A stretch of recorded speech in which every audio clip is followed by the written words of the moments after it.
자, 여러분, 이제 비교 종교학 두 번째 강의의 두 번째 시간 시작하도록 하겠습니다.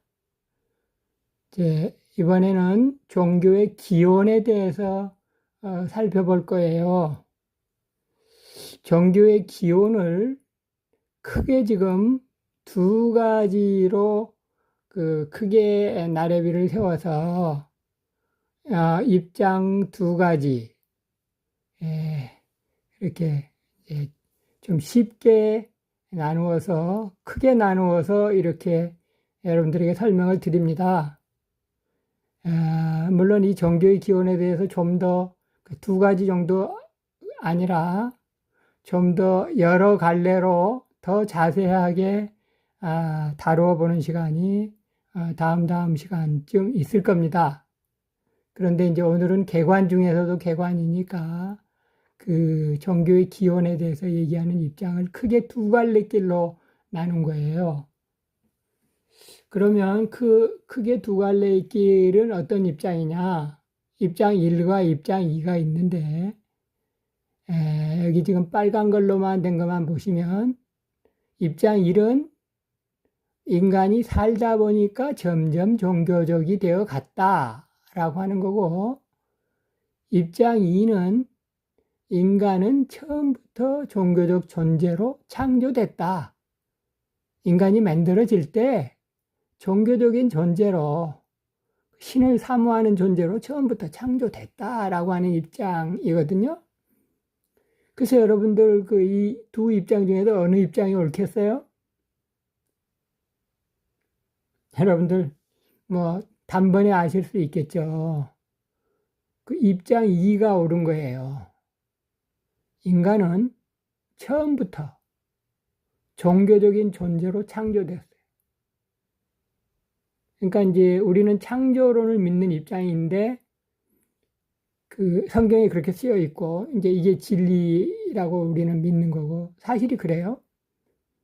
우리가 창조될 때 인간이 창조될 때 우리 인간의 조상인 아담과 하와가 창조될 때 처음부터 아예 종교적인 존재, 여기서 종교적인 존재라고 하는 것은 그 신을 하나님을 사모하고 영적인 것을 귀하게 여기면서 자기도 모르게 그 하나님을 사모하고 하나님을 두려워하고 하는 입장으로 그렇게 영적인 존재로 창조됐다는 거예요. 이제 그 증거, 이거부터 먼저 보죠. 뭐 입장 2부터. 자, 이 입장은 옳은 입장입니다.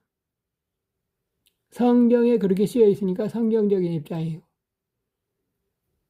자, 성경 부분을 먼저 얘기를 하면, 구약에서 가장 중요한 부분을 한 구절 얘기를 할 때고, 또 신약에서도 한 구절, 뭐 한 구절만 있는 건 아니지만, 좀 여러분들이 기억해 두면 좋을 구절로 한 구절 선택을 해서 얘기를 하면, 구약 전도서 3장 11절에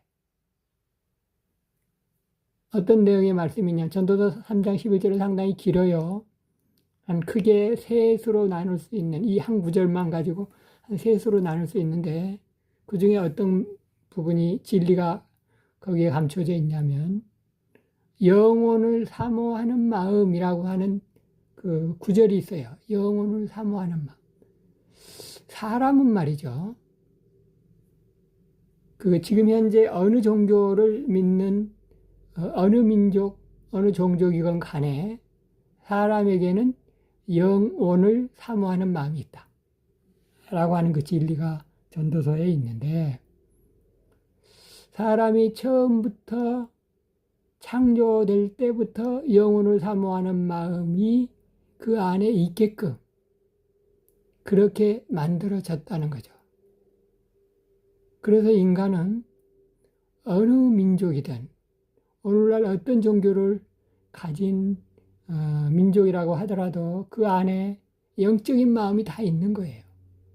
그 영적인 게 이제 제대로 그 영적인 대상을 제대로 찾았는지 제대로 찾지 못했는지라고 하는 차이는 있지만 하여튼 영적인 거, 그러니까 우리 눈에 보이지 않는 영적인 대상, 영적인 하나님, 그리고 영원, 그리고 영혼, 육체 말고 그 육체 그 좀 대조되는 개념이 영혼, 그리고 영원, 그러니까 짧음, 그 한시적인 것, 시간의 반대가 대조되는 개념이 영원이고 육체에 반대되는 게 영혼인데, 우리 인간에게 영혼을 사모하고 또 영혼을 중시하는 마음이 처음부터 있은 거예요.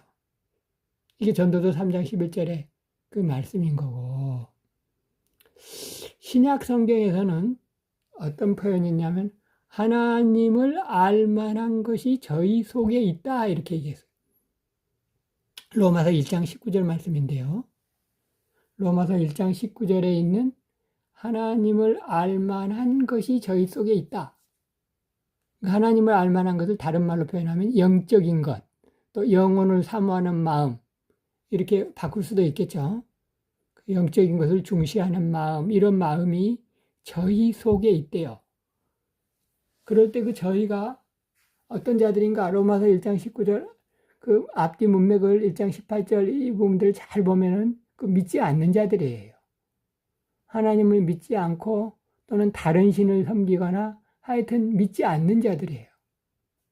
그 저희라고 하는 건 영어로는 대인데 그들은 뭐냐면 믿지 않는 자들이에요. 이제 앞뒤를 잘 보시면 그런데, 그러니까 무슨 얘기냐? 하나님을 믿지 않는 자들 속에, 저희 속에, 그들 속에 하나님을 알 만한 것이 사실은 있다. 하나님을 두려워하고 하나님을 사모하고 하는 마음이 하나님에 대해서 가르쳐 주지도 않았는데도 불구하고 사람들 속에 있다. 그래서 어느 누구든지, 인간이라고 하면 어느 누구든지, 어느 민족이든지 하나님을 알 만한 것, 또 다른 구약적인 표현에 하면 영혼을 사모하는 마음, 그 마음이 있는 거예요. 그래서 인간은 처음부터 종교적인 존재로 창조된 거죠. 이거를 이제 신학적으로는 종교의 씨라고 하는 단어로 표현을 합니다. 이제 신학, 조직신학이라고 해도 되겠어요. 종교의 씨, 영어로 얘기하면 seed of religion. 종교의 씨, 그러니까 하나님을 알 만한 것 또는 영혼을 사모하는 마음이 어느 민족에게든지 있어요. 믿지 않는 자들에게도. 이 종교의 씨라고 하는 단어로 표현한 사람이 조직신학자이면서 또 화란의 그 수상이었던 아브라함 카이퍼인데요. 자, 이 종교의 씨, 칼빈의 기독교 강요에서도 이 용어가 나오던가요? 종교의 씨라는 용어가. 이 부분이 우리 신학적으로는 그 용어가 신지식이라고 번역이 됐어요. 신지식. 그래서 신지식에 원래 해당하는 용어가 sense of deity, sense of deity, 그러니까 deity, D-I-T-Y, 신성 또는 신적인 것, 또는 하나님에 대한 센스예요. 센스 있다. 그 센스는 감각이라고 표현하기보다는 어떤 감각적 지식 이렇게 얘기하는, 센스가 있어. 저 사람은 센스가 없어. 지금 무슨 얘기인지 알겠죠? 그때 센스예요. 그러니까 신지식이 영어로 얘기하면 sense of deity인데, 이게 우리 한국에서 이 개념이 초창기부터 번역을 신지식이라고 번역을 했어요. 그래서 적합하지 않은 번역이라고 볼 수 있는 것이, 자, 여러분, 그 신지식이라고 할 때 그 수준이 상당히 높은 거겠어요? 안 높은 거겠어요? 왠지 높은 걸일 것 같죠? 내가 지금 무슨 질문을 하는지, 지금 PPT를 일단 덮고서, 누구랑 대화를 하는데, 인간에게 누구에게든 다 신지식이 있대. 라고 얘기할 때 신지식, 이 용어를 가지고 신지식이 뭐야? 라고 할 때 왠지 굉장히 하나님에 대해서 상당히 구체적인 지식이고 상당히 수준 높은 지식일 것 같이 그렇게 생각이 되잖아요. 뉘앙스가. 신지식이라는 뉘앙스가 상당히 그 수준 있는 용어일 것 같잖아요. 근데 그게 아니야. 그러니까 영어로 원래 sense of deity는 뭐냐면 sense of 하나님에 대한 어떤 그 감각이에요.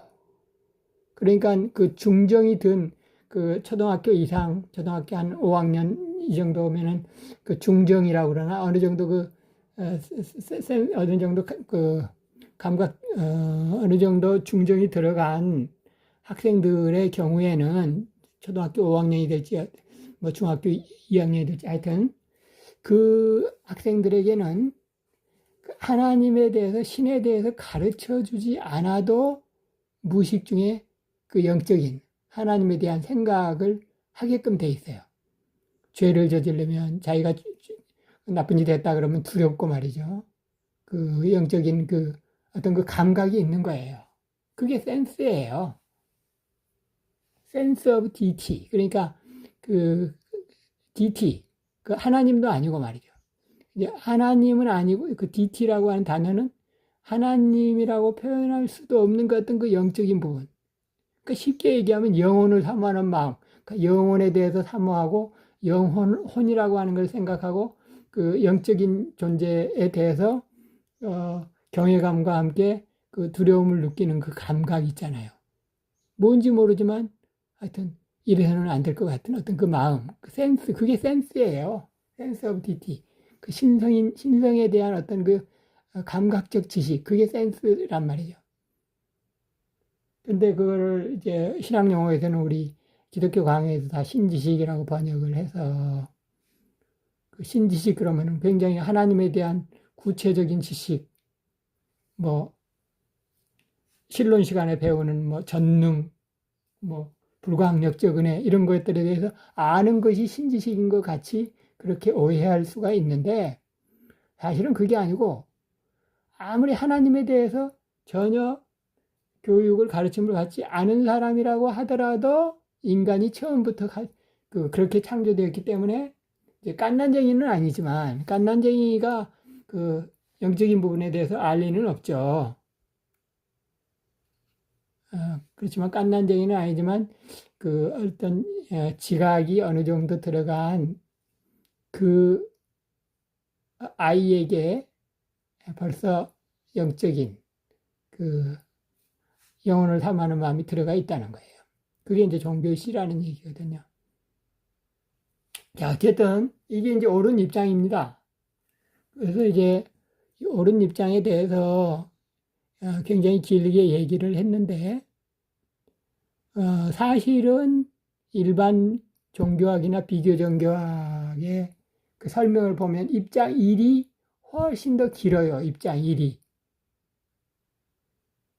왜냐하면 그 입장 1에는 여러 가지가 있기 때문에. 그런데 오늘 이 개관의 개관을 공부하는 입장에서는 지금 크게 둘로 나눠서 입장 2를 이제까지 좀 길게 여러분들에게 설명을 드렸는데 보통 종교학 공부를 할 때는 입장 1에 대한 설명이 더 많아요. 왜 더 많은가 하면은 그 입장 1 중에서도 여러 가지로 나뉘기 때문이에요. 그 여러 가지로. 예를 들면 주물 숭배. 이제 뒤에 오늘 또 이제 그 중에 이제 일부가 나와요. 그때 여러 다른 입장들을 다 설명을 하다 보면 입장 1이 훨씬 더 길게 또는 분량이 더 많다라고 하는 걸 말씀을 드리고 그것들을 다 통틀어서 보면 뭐냐. 그 여러 다른 입장들을 다 살다 보면 이거예요. 인간이 살다 보니까 점점 종교적이 되어 갔다. 살다 보니까 자연을 두려워하게 되고 살다 보니까 조상을 숭배하게 되고 또 살다 보니까 이런 종교를 만들게 됐다. 그러니까 하나님이 인간을 만드셨다는 그 창조론의 입장을 생각하지 않고 인간이 어떻게 그 만들어졌는지에 대한 설명도 못하는 사람들, 무신론자들은 다 입장 1이고 무신론자가 아닌 하여튼 다른 종교를 믿는 사람들이 대개 입장 1이에요. 그러니까 입장 1에는 무신론의 입장도 있고 기독교 아닌 다른 종교들 입장. 뭐 샤머니즘도 다 입장 1이에요. 그래서 이거는 살다 보니까 점점 종교적이 되어갔다. 그러니까 일종의 진화론이죠. 그러니까 온전한 진화론은 아니라고 하더라도 점점 그렇게 되어갔다. 크게 보면은 진화론 안에 다 포함이 될 수 있는 거죠. 그래서 이들은 인간이 신을 만들고 인간이 신을 찾아가고 인간이 결국 스스로 어떤 구원을 얻어보려고 하는 노력을 하게 되고 이게 이제 자연주의적인 입장이에요. 자연주의적인 입장이고 인간이 아래에 있는 인간이 위에 있는 신을 찾아가는 아래서부터 위로 올라가는 입장이 되는 거예요. 그러나 아까 우리가 공부했던 그 성경적인 입장, 특별히 우리 개혁신학의 입장은 신이 인간을 찾아와요. 그래서 하나님이 인간을 찾아오셔서 인간에게 계시를 주시고 이거는 인간이 좀 알았으면 좋겠구나 하는 부분을 신이 인간에게 가르쳐 주셔요. 그러니까 계시라는 말을 하죠. 그리고 모든 진리의 기준도 그 계시 위주예요. 그러니까 쉽게 얘기하면 성경에 하나님께서 우리 인간에게 가르쳐 주신 계시의 말씀이 있고 그 계시의 말씀이 하나님의 말씀이기 때문에 이게 진리인 거죠. 그런데 그 내용을 보면 하나님이 인간을 만드셨고 또 하나님이 인간에게 이 말씀을 주셔서 이거를 가르쳐 주시고 이래라 저래라 다 가르쳐 주시고 신이 인간을 찾아오는 거예요. 그런데 그 대부분의 입장은 무신론 포함하고 다른 기독교 말고 다른 종교인들의 입장은 점점 인간이 종교적이 되어갔다. 이런 입장이 된다는 거예요. 그래서 입장 1은 아래에서부터 위로 올라가는 입장이고 입장 2는 위에서부터 아래로 신이 인간을 찾아오고 신이 인간에게 계시를 주시고 그래서 진리도 물론 인간이 이런저런 실험도 하고 과학의 법칙을 발견해 내기도 하지만 그러나 궁극적인 진리는 하나님께서 주시는 진리가 가장 높고 그것 때문에 인간이 이런저런 그 이성도 과학의 법칙도 발견하게 된다라고 하는 거예요. 그래서 위에서부터 아래로의 입장인 거죠. 자, 그래서 이 두 입장 중에서 이제 더 구체적인 것들은 다음 시간에 공부를 한다. 이렇게 말씀을 드리고 여기 PPT 맨 밑에 보면 종교는 보편적이다. 종교는 보편적이다. 근데 이거는 무슨 얘기냐면 그 입장 2에 대한 얘기예요. 근데 이제 입장 1에 있는 사람들도 뭐 이 얘기를 안 하는 건 아닌데 종교는 the religion is 보편적이다. 유니버설하다. The religion is universal. 그 얘기는 사실은 입장 2에 해당하는 얘기죠. 처음부터 인간이 종교적인 존재로 만들었기 때문에 인간이 있을 때부터 인간이 이 지구상에 존재할 때부터 종교라는 게 있었겠구나라고 하는 걸 알 수가 있죠. 그죠? 처음부터 그러니까 인간의 역사는 곧 종교의 역사라고 봐도 될 그런 맥락의 얘기가 종교는 보편적이다 이런 얘기인데 입장 1은 인간이 살다 보니까 점점 종교적이 되어갔다. 그래서 살다 보니 두려움이 생겨서 신을 찾게 되고 점점 종교적이 되어갔다. 이런 사람들도 그 입장 1에 있는 사람들도 종교는 보편적이다 이런 얘기를 하기는 합니다. 왜냐하면 거의 인간이 살 때부터 거의 그 종교를 원시시대부터 그 신을 찾고 영적인 존재를 두려워하고 했던 것이 처음부터 그랬던 것으로 부인하지는 입장 1의 사람들도 부인하지는 않으니까 종교는 보편적이다 이렇게 얘기를 하고 그러니까 형용사용으로 얘기하면 universal 그런데 이거를 명사용으로 얘기할 때 universality 보편성 종교에는 보편성이 있다. 종교에는 보편성이 있다. 그 얘기를 다른 말로 얘기하면 인간은 처음부터 종교적 존재로 창조됐다. 또는 다른 얘기를 할 때는 인간의 역사와 종교의 역사는 같다. 뭐 이렇게도 얘기를 할 수가 있는 거예요. 자, 이제 나중에 또 보게 될 테니까 일단은 우리 다음 PPT로 넘어가도록 하겠습니다. 종교의 자리. 종교의 그 자리는 어디 있느냐? 그 자리라는 말, 쉬운 말로 하면 위치, 영어로 얘기하면 place. 그런데 좀 어려운 한자 영어로 얘기하면 좌소 이런 말을 쓰기도 해요. 좌소. 좌소란 뭐냐? 좌는 앉을 좌, 소는 그 장소할 때 소자란 말이죠. 종교가 위치하고 있는, 종교가 앉아 있는 위치하고 있는 곳이 어디냐? 라고 할 때 그 종교의 자리는 어디에 있냐면 그 답은 마음이에요. 마음. 아시겠죠? 가나 다를 지나서 거기에 그 좌소는 마음. 영어로 얘기하면 heart. 마음 안에 종교가 있어요. 그 종교가 참된 종교이건 참되지 않은 종교이건. 그런데 그 마음에 있는데 그 학자들이 종교의 자리를 탐구를 할 때 대개 그 가닥이 세 갈래로 나눴어요. 지성을 중시하는 입장, 감정을 중시하는 입장, 또는 의지를 중시하는 입장.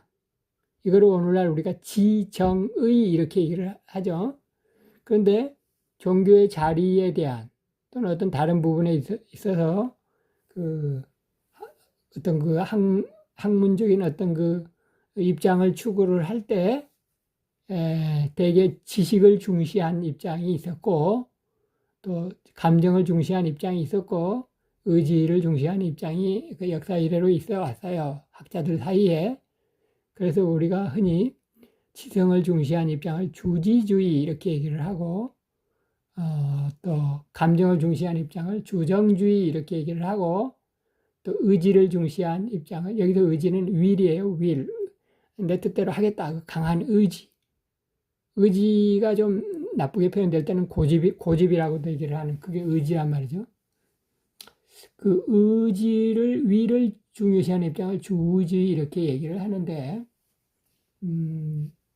학문적으로 보면 그 주지주의, 지성을 중시했던 입장이 헤겔이라고 하는 철학자예요. 헤겔. 여기 헤겔. 그러니까 헤겔이 오늘 뒤에도 이제 헤겔이 종교를 어떻게 분류했는가라고 하는 부분에서 헤겔 이름이 또 나오는데 헤겔은 철학자예요. 그런데 기독교인 철학자예요. 그렇기 때문에 상당히 헤겔 얘기 중에 맞는 얘기가 많아요. 모든 얘기가 다 맞지는 않아요. 헤겔 얘기 중에 틀린 얘기도 있고 또 헤겔의 주의가 또 더 나아가지고 마르크스도 헤겔에게 이제 기초해가지고 이론을 전개하고 했기 때문에 헤겔의 이론 중에 아니올시다인 부분이 분명히 있는 건 사실인데 그러나 헤겔이 그래도 기독교 철학자로서 역사 철학에 대한 중요한 가닥을 잘 잡은 부분은 공로도 또 있긴 있어요. 하여튼 그 헤겔이 지식을 중시했다. 그런가 하면 그 감정을 중시했던 학자가 있는데 슐라이마라고 하는 사람이에요. 헤겔하고 슐라이마는 같은 시대에 같은 그 독일의 베를린 대학에 해당하는 훔볼트 대학 하여튼 그 대학에 같이 근무를 했어요. 그때 슐라이마는 신학과 교수이자 베를린 대학 초기 창립자 이렇게 얘기를 할 수 있죠. 그리고 헤겔은 철학과 학과장 뭐 이렇게 얘기를 할 수 있어요. 하여튼 헤겔은 철학자인데 기독교 철학자고 슐라이만이 신학자예요. 그러니까 신학자니까 하나님에 대해서는 헤겔보다 더 이런저런 우리가 연구할 만한 어떤 문헌을 좀 많이 남긴 건 사실이죠. 헤겔은 철학의 그 책을 남겼다면 슐라이마는 신학책을 남기긴 남겼어요. 물론 그 신학이 자유주의 신학의 뿌리가 되기 때문에 우리는 그 슐라이마 신학을 우리가 상당히 경계하면서 리버럴한 좌경화된 신학을 얘기할 때 그 아버지를 슐라이마라고 봐서 우리는 슐라이마를 상당히 나쁘게 얘기를 하죠. 그리고 뭐 헤겔에 대해서는 뭐 철학자니까 뭐 굳이 그 나쁘게 얘기하는 강도는 슐라이마보다는 많지는 않지만 그러나 철학자니까 또 옳지 않은 부분도 있긴 있는 거예요. 자, 주의주의는 의지를 중시하는 입장은 그 칸트를 얘기할 수가 있겠는데, 하여튼 지금 무슨 얘기를 하려고 하느냐? 종교의 자리는 지성에만 있는 것도 아니고, 감정에만 있는 것도 아니고, 의지에만 있는 것도 아니다. 이 지정의 모두가 다 중요한데, 그 지정의를 포괄하고 있는, 한꺼번에 같이 있는 그 곳이 바로 마음인 거예요. 그래서 종교의 자리는 마음에 있다.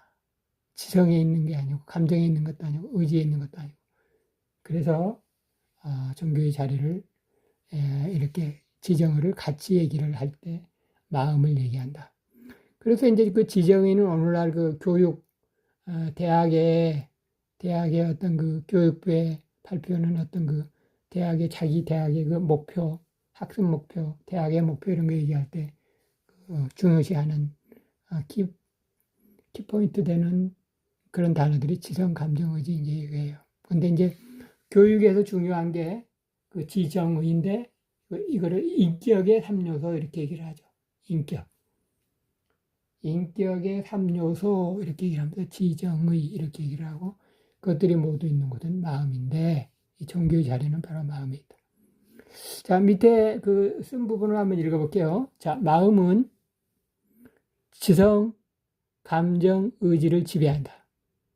마음 안에 다 지성, 감정, 의지가 다 있는 거예요. 그래서 마음은 영혼의 중심적 기관이고 인간 전 도덕 생활의 중심이다. 그래서 마음하고 영혼하고는 또 달라요. 우리가 영육간에 강건하게 해주시옵소서 할 때 영혼은 그 육체에 대조되는 개념인데 마음은 영혼하고 또 다른 개념이에요. 이란 말이죠. 물론 마음도 눈에 안 보이고 영혼도 눈에 안 보이지만 육체에 대조되는 개념은 영혼을 얘기하고 마음은 주로 어떤 용어로 얘기를 하면 지정의, 지정 감성, 감정 의지의 3요소가 다 있는 곳. 그들 얘기할 때 마음을 얘기해요. 그래서 영혼의 중심적 기관이 마음이래요. 영혼의 그 중심적 기관 말고 부수적인 기관도 있나 보죠. 그런데 그 중심적 기관은 바로 마음이래요. 그래서 이제 일반 그 도덕을, 윤리를 얘기할 때 도덕 생활의 중심이 바로 마음이다. 이것이 성경에서는 뭐라고 표현되냐면 너희는 마음을 다하여 하나님을 사랑하라 라고 할 때 인간이 바쳐야 될 것은 마음인 거예요. 그래서 여기 그러므로 점 3개는 그러므로예요. 점 3개가 이렇게 있는 건 그러므로고 반대 방향으로 거꾸로 점 3개가 있는 것은 왜냐하면인데 PPT에서 제가 잘 사용하는 용어예요. 자, 그러므로 인간이 하나님께 바쳐야 할 것은 마음이에요. 그죠? 그래서 하나님을 사랑할 때 너는 마음을 다하여 너희 하나님 여호와를 사랑하라. 마음을 다해서 사랑해야 되는 거예요. 이 마음이 바로 전인적이다. 이렇게 얘기를 해요. 잠언서 4장 23절에 보면 이런 표현이 있습니다. 무릇 지킬 만한 것보다 더욱 내 마음을 지키라. 해놓고 뭐라고 되냐? 마음에 대한 설명이에요. 마음, 하트에 대한 설명이 생명의 근원이 이에서 남이니라. 우리의 생명의 근원이 마음에서 나온대. 그러니까 생명의 근원이 나오는 것을 이 잠언서에서는 영혼이라고 표현하지 아니하고 마음이라고 했어요. 그 마음하고 영혼하고 좀 다른 거예요. 영혼의 중심적 기관이 마음이라고요. 이 부분 잘 봐도요. 마음하고 영혼하고 어떻게 다른가? 영혼의 중심적 기관이 마음이에요. 그래서 종교는 지정의 모두를 아우르는 그 좌소인 마음에서 나오는 거고, 그렇기 때문에 종교는 언제나 전인적으로 작용한다. 그래서 해겔이 옳은 것도 아니고, 그렇다고 슐라이마가 옳은 것도 아니다. 또 칸트가 옳은 것도 아니다. 그들 나름대로 다 그 비슷하게 올바른 얘기도, 올바른 의미의 그 문장 진술도 있지만, 그러나 그 균형 있는 지정의를 다 같이 중시하면서 균형 있는 진술을 하려면은 이 마음을 중시해야 된다라고 하는 것까지 얘기를 드리고, 또한 조금만 쉬었다가 세 번째 강의 진행하도록 하겠습니다.